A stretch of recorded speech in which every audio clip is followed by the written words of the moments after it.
Hello, everyone, and welcome to Dreamleapers Inspiration.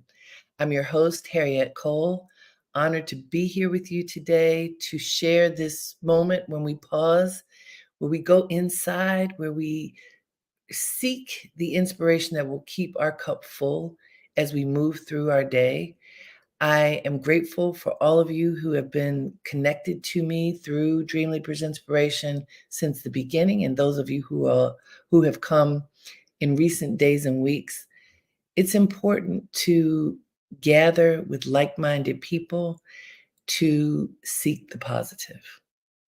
And today, I wanted to talk about the value of choosing to be positive, to have a positive outlook, to have a positive mindset. It makes all the difference in the world. And it's interesting, as I search for quotes, there are so many people of every background you can imagine who have weighed in on the value of being positive. And I I talk about her all the time, so I'm gonna talk about her right now. The number one champion of positivity in my life is my mother, Doris Cole. And right now, I'm in Baltimore, where I'm from, because for those of you who check up with me about my mom, who turns 95 in October, had a fall. And, falls for old people, falls for anybody are not good. Falls for old people is tough. She's going through it right now, with a number of health challenges. So I came down here to be with her. And even in all that she's going through, she has still found a way to put a smile on her face. She said a couple days ago when it was a really rough day, she said, "I'm making the most of what I've got." That's what we have to do.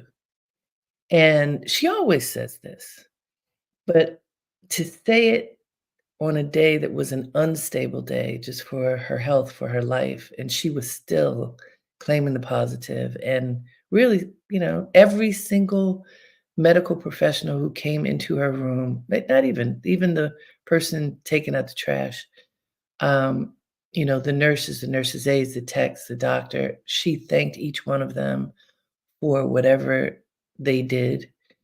When they came at the end of their shift to say that they were leaving for the day, she wished them safe travels. She turned on that Doris Cole smile and really showed her appreciation for whatever, they had done to support her.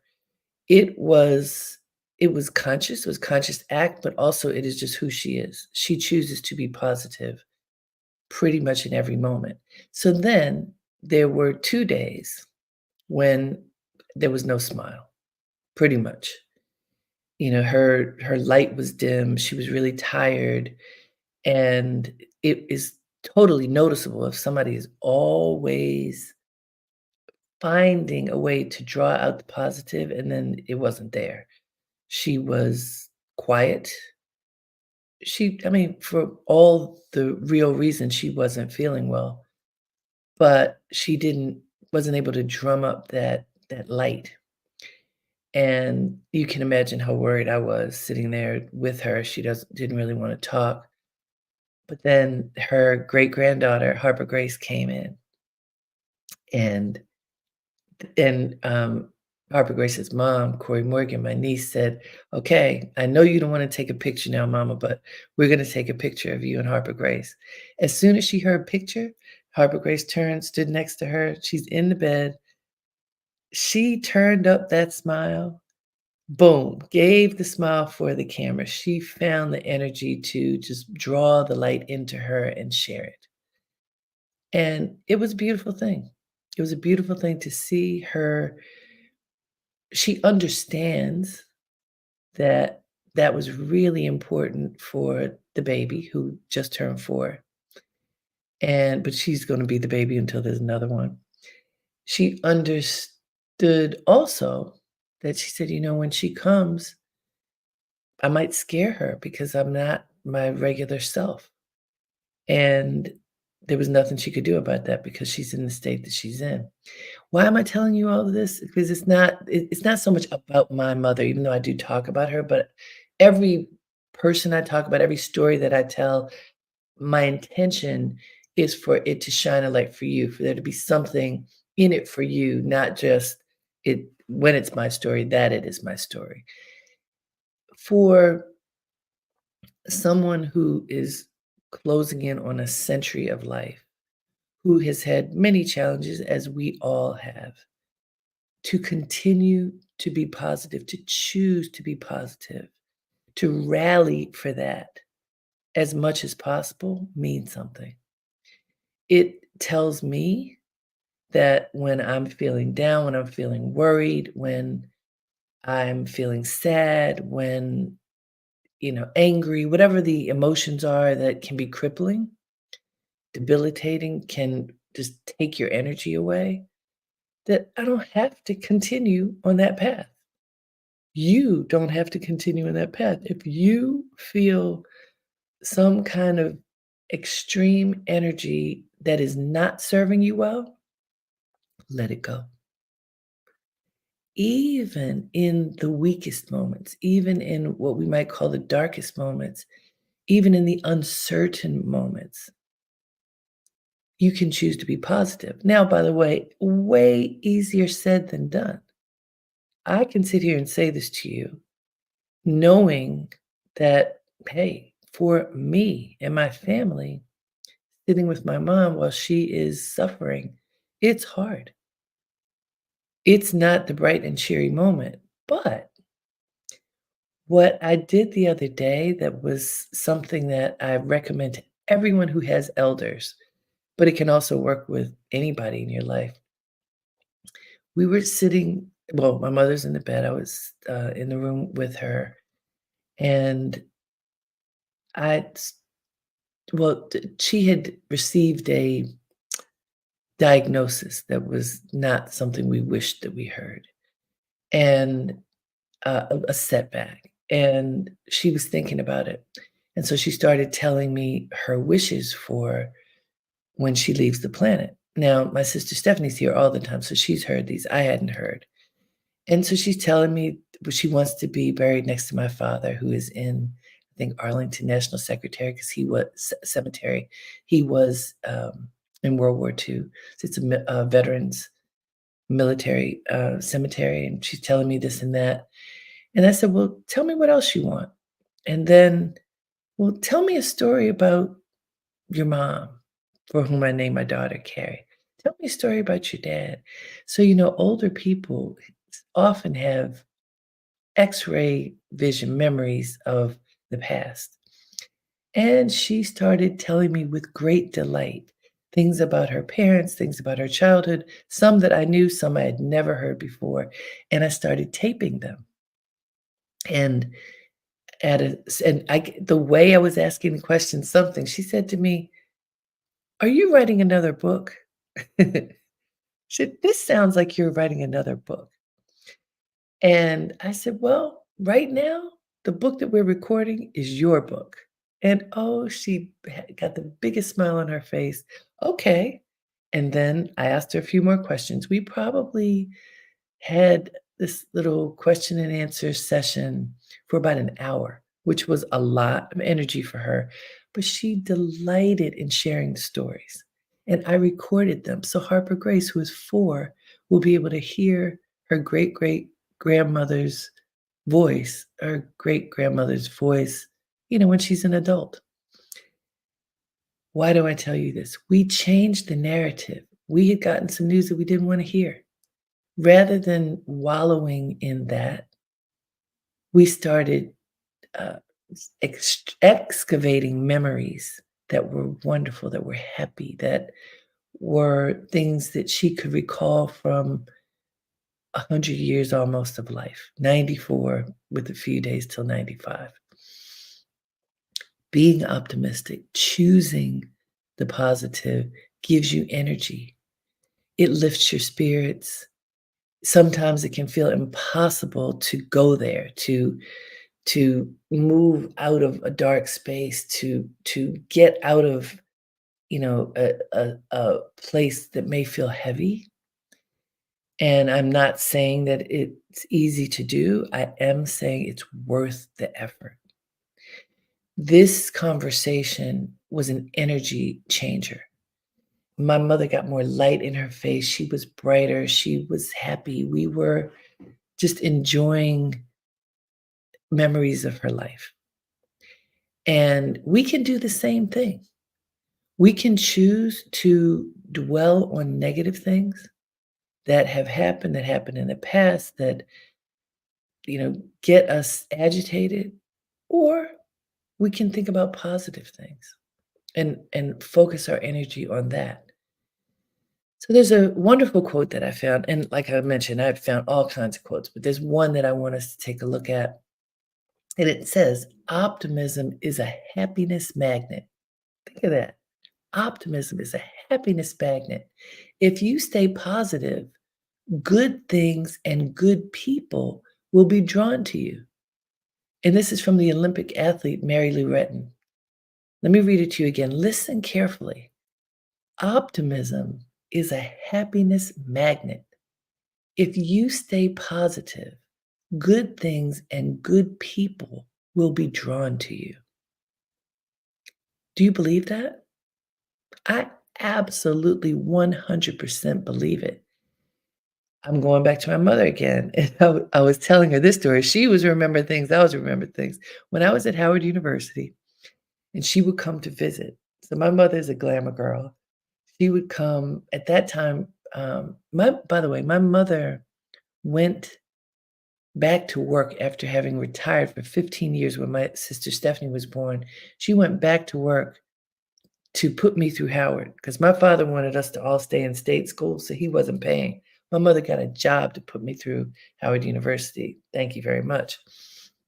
So the way she dressed then was in suits, really chic pantsuits with 3 to 4 inch heels. Because my mother is not tall, but she thinks of herself as tall. I am tall. She would always have on these heels, so she seemed tall. So she came to visit me at school, and every time she came, all of these young men, the boys who I thought were my friends, who I found interesting, flocked to her. Suddenly, I was so-called popular, but I wasn't really. They were like, "Mrs. Cole is in the house." My mother walks with light, with exuberance, with the brightest smile ever, and she is a beautiful woman, but really the beauty is from the inside out, and that energy, that enthusiasm, that joy is a magnet. So I've seen it since I was a little girl, that in her, there is this incredible magnet of joy and like light emanating from her. And one thing that she taught me that I teach in my public speaking classes, so I'm sharing this with you now, is, especially if you feel nervous, but just even this was her lesson, period. Wherever you are, notice the bright lights in the room. Notice the bright lights in the room. When you look around, where is that positive energy coming from? So if you are speaking to an audience, because I have taken that lesson and applied it to my public speaking classes, if you feel a little jittery, oh, I'm about to speak to this group and I'm not quite sure, you tense up, you stop breathing, all the things that happen when people feel nervous and they're speaking, Look out at the audience and notice who is smiling at you, who is looking at you, who is offering bright, affirming energy to you. You're on stage, you're facing the audience. Who is giving that back to you? Who is, there's a throb of positive energy. That's who you look at. That's who you smile at. Notice those bright lights. And to my mother's wisdom, what you need to do is stay in relationship with people who are those bright lights in your life. How often do you do that? I'll give you an example for myself because this is the lesson that I just remember from childhood. When it was time for me to leave Washington, D.C. and move to New York, I had it in my mind. I needed to move to New York I wanted to work in the fashion industry. I wanted to be a writer. And I was in Washington, D.C. I was working for a member of Congress. That was not the job for me. Fine job, not a Harriet job. I made a list of the people that I knew who worked in magazines in New York and the people with whom I had continued to have a relationship, bright lights from college. One was a woman who's my soror from Delta Sigma Theta Sorority Incorporated, Kertia James. She worked at Essence. And another who had been I think she'd been a producer of the fashion shows that I had been at Howard, Monique Greenwood, and she was at Fairchild Publications. And I contacted both of them to ask if I could get an interview where they worked. They both helped to facilitate an interview, and I literally was offered a job at both places. Amazing. And I ended up taking the job at Essence. But the reason that I'm mentioning this to you, I like saying that these women's names because they had my back, and I appreciate them so much. But to this point of optimism being a magnet for you, I remembered them not just because they worked in publishing, but because we had really positive relationships. They had my back, I had their back. It was positive. And so when I called them, I didn't have to prove myself for being worthy of being considered for a job because they knew me. We had a relationship with each other. And I want to say to you, who are those people? Who are the bright lights in the room of your life? Who stands out from any part of your life as someone with whom you have a positive interaction? It doesn't matter what their role is, from the janitor to the CEO. Who are the people who you have created a connection with those people so that they matter? You matter to them, they matter to you. And are you cultivating those relationships? Very often we get so busy that we don't do it. But I want you to know that if you do that, what does Mary Lou Retton say? Optimism is a happiness magnet. If you stay connected to the optimistic people in your life, to the people who are optimistic to you, with you, not just generally, but in your sphere, then what happens? Mary Lou Retton said, if you stay positive, good things and good people will be drawn to you. Now, let's look at the negative of that. If you are negative, if you're always complaining, if you're always pointing the finger, if you're always blaming someone for something that isn't going well in your life, if you're always negative, stuck, then what's going to happen? You do not attract the good people and the good experiences because they are repelled by that. The good and the bad don't like that, like the darkness and the light don't get together. One nullifies the other. So negative energy nullifies positive energy. And positive energy can also eliminate negative energy if you stay focused on it. But you have to stay focused on it. You have to be vigilant. You have to draw it out at times when it feels dim. You need to have inspiration to draw it out when you're really not feeling it.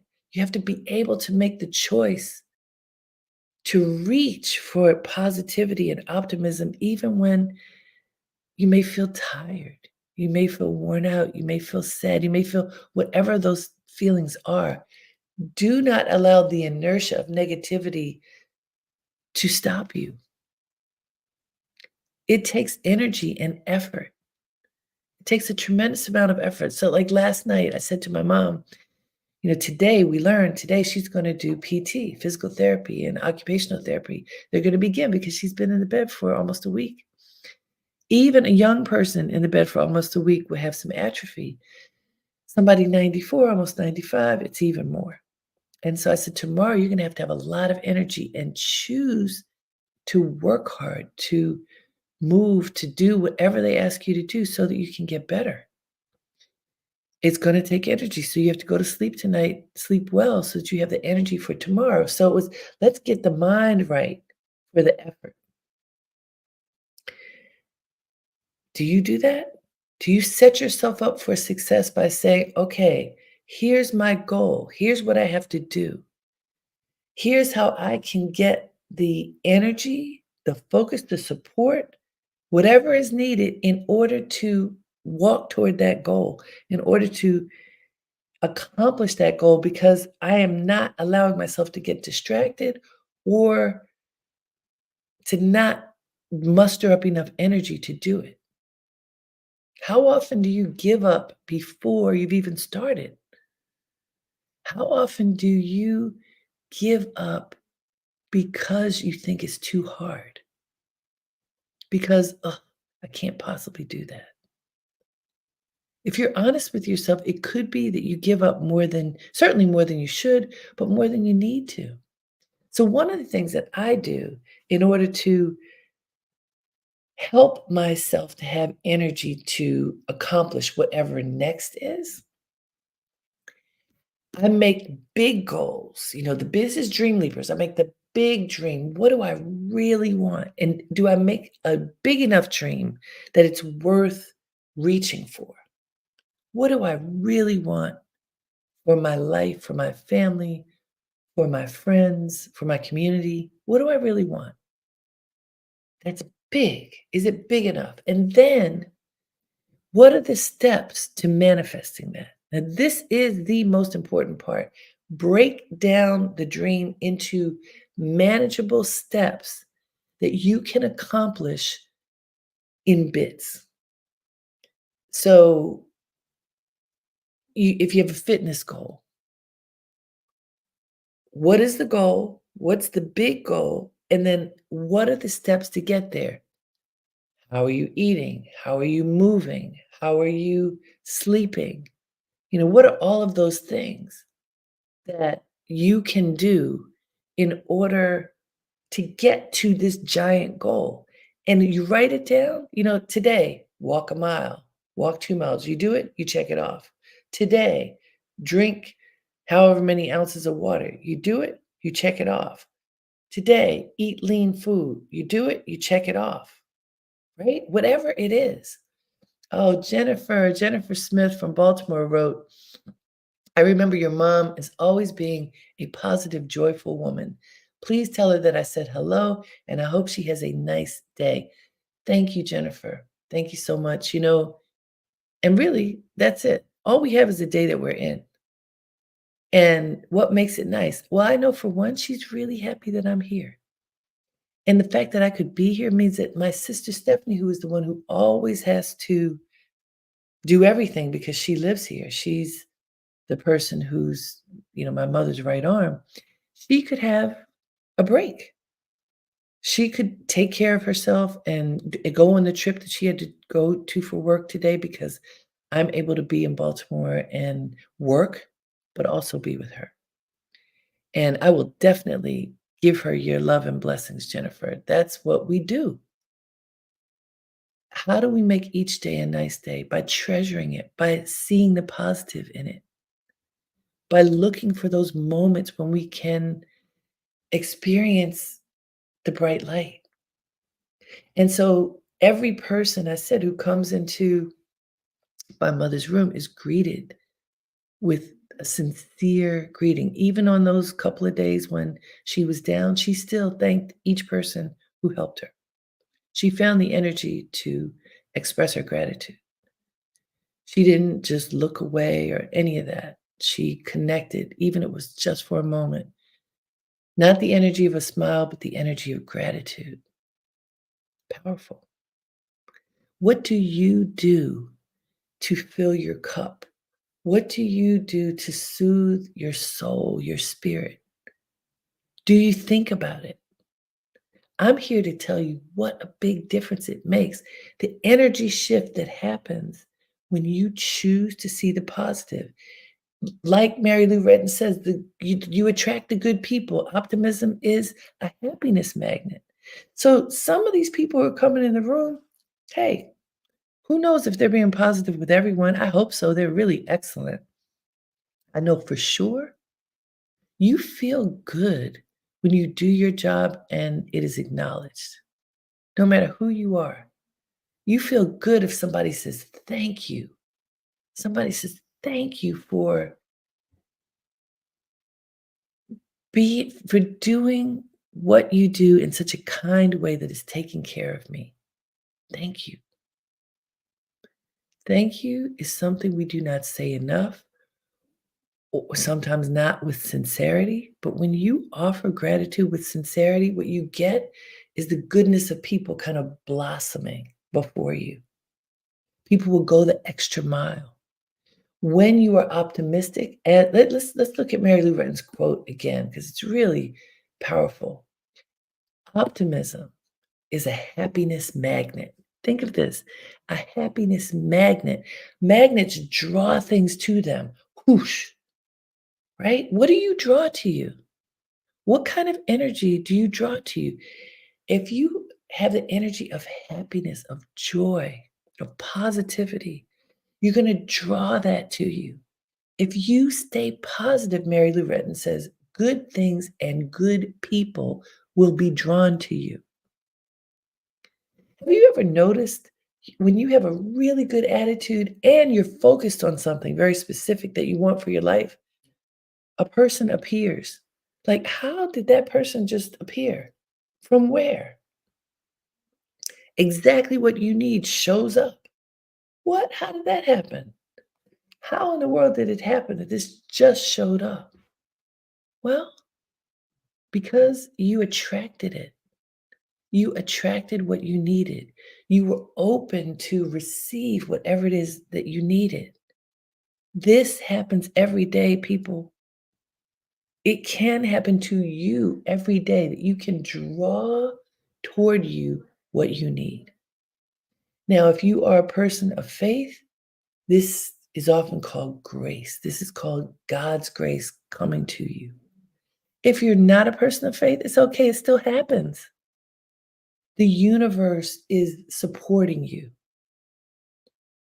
However, you understand this, please know that it works. It doesn't just work for some people, it works for everyone. When you are positive, when you choose joy, when you are clear about what you want for your life and you claim it, you attract it. And so be careful what you say. Be careful what you put out in the world. Don't say negative things. Don't disparage yourself. Don't talk about other people. Say what you want for your life.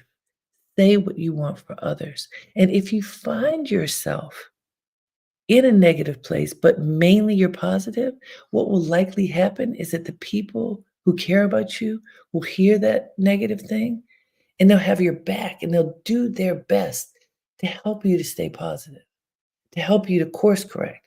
Like I said something to my sister yesterday. It was in a down moment. And I was talking about, well, if this or that happens to me when I get older, I don't want to live. And she says, well, if I'm your power of attorney, I'm not going to follow that because you have the wrong attitude right now. Now, understand, this is a tender time. I'm feeling all the things I'm feeling. And I said it out loud to her, and I'm so glad I did because she's like, nope. What we do is just like what my mother says, you do the best with what you have. And what she says now is, I'm doing the best with what I have left. Do you do the best with what you have? Do you find a way to choose the positive even when things are tough? When you don't have the money you need, you don't have the job you need, you don't have the romantic relationship you need, you don't have the relationship with your family that you want or feel that you deserve. When things are not going the way you want them to go, can you pause, take a breath, and choose to find the positive in the moment? Can you do that? Can you access happiness, even if it's the tiniest glimmer of happiness, when there's a lot of sadness or darkness or discomfort around? I want you to make the effort. I know you can do it. I'm witnessing it right now with my mother. She is exceptional, but so are you. We are all exceptional. We are blessed beings on the planet. Let us engage those blessings. Let us engage our greatness. Let us welcome and nurture the positive, because when we do, we draw more positive to us. I hope you take this message to heart. I promise you, it is what is fueling positivity for me and my family right now, and I offer it to you with all the love and respect that I can. Until next time, have a great day and make it count. Namaste.